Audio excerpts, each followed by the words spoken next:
Comment se protéger du coronavirus et quels sont les équipements à porter? Dans cette vidéo, nous allons aborder cette question fondamentale.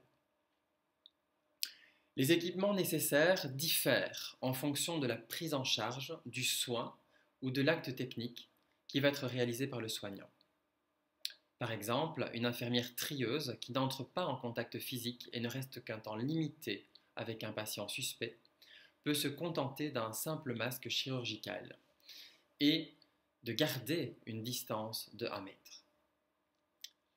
En revanche, la personne qui effectue un prélèvement nasopharyngé, un frottis de dépistage, devra porter au minimum un masque FFP2, un tablier étanche, des gants et une visière. Ce sera évidemment le cas pour tout soignant, toute personne qui va être en contact physique, en contact rapproché avec un patient diagnostiqué comme coronavirus positif ou un patient hautement suspect, et donc qui sera immédiatement mis en isolement. Ce sera aussi le cas du laborantin qui va manipuler des prélèvements suspects ou positifs.